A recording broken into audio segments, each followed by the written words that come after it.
Everything's armed. We're rolling. We are rolling. We are rolling.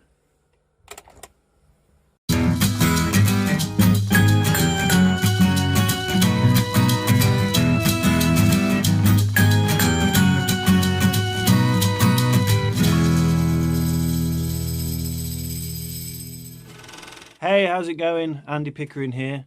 Finally, I've got my Revox A77 reel-to-reel, and we're going to give that one a spin. It's so good to do because that last thing, the last thing that it goes onto, it glues it together, gives it some punch, and then, you know, we'll be going digital after that, but we'll cover that as we go. So, let's do it. Okay, here we are, familiar territory.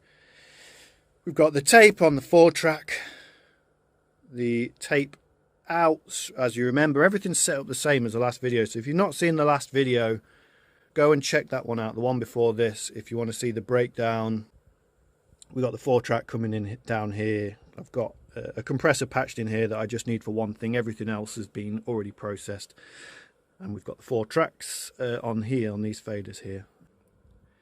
Revox A77. This is like hanging over the edge of my filicorder organ.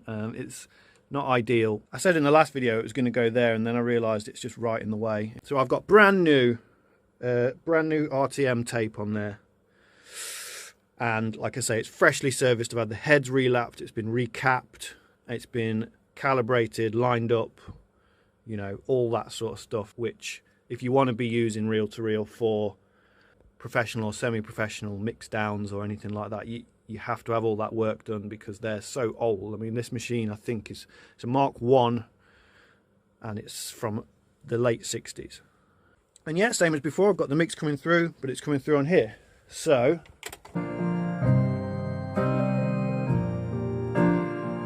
this is ready now, all set up and ready to go for a mix down. You'll see me doing the mix, but then I'm going to replace the audio with the actual audio. So it's not just going to be coming through the phone. So you'll get to hear the whole piece. On a reflection quickly of the piece when you do hear it, there's a few dropouts, which was due to the 4-track. This 4-track needs servicing actually. It's not ideal. I had a few dropouts when I was bouncing down. Actually, I think it was down to the fact that I had a dirty pinch roller, which is my bad.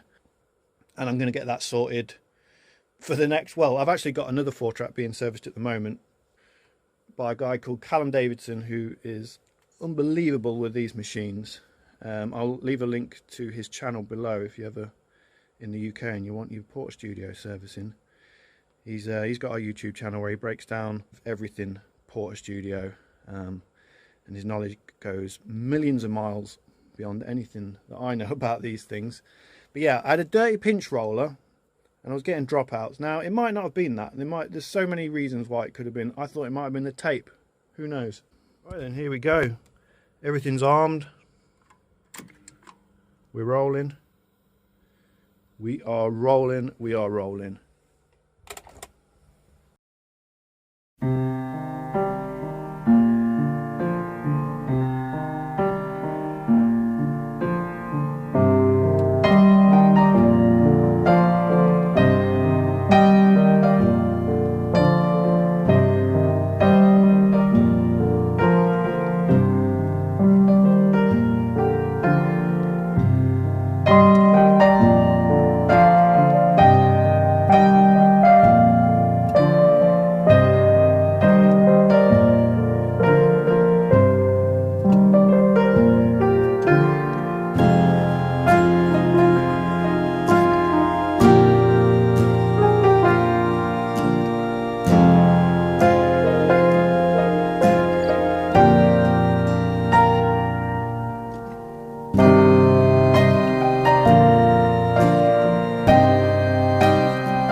Okay, so here we go. We're going straight now into Cubase, reel to reel, recorded into the digital realm, as filthy as that is. No, joking. You know, it's the only way that you guys are going to be able to hear it. And here we are in Isotope Ozone 8, which I'll do my mastering in. And that's just going to be a light bit of limiting and things like that. Yeah, there's a little bit of tape noise, but you know, only in a pleasing way. It's absolutely fine. But there we go. So that's the full sort of thing, really. Now this is a, you know, a WAV file, and then it'll be an MP3, and you eventually just get less and less quality until someone listens to it on their mobile phone and you think, what's the point? Right, there we go. Song done, mixed down. But I actually really like it because there's a lot of improvisation going on. The piano solo I just did in one take. Not showing off, but I normally record pop music. Everything's very regimented, very worked out. There's not many surprises when you're recording, not a huge amount of improvisation because you know exactly what you're doing and you get on with it, whereas that was just a free piano track with everything else laid on top of it. So it's really nice to capture something that's a performance. So if you like the music that you're hearing in any of these videos, links below. Bandcamp is my main one, but you can stream all my stuff on Spotify, Apple Music, everywhere. And yeah, the channel as well, trying to build it up, but there's loads of music stuff on here. I've been posting videos on here for years, but never really did many proper videos like this.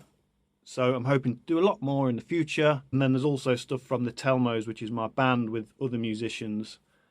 And yeah, so this has been a great experience. If you've not seen the other video of how I sort of broke down the tune, how I recorded it, well, like a brief overview, check that out and see you next time. Cheers.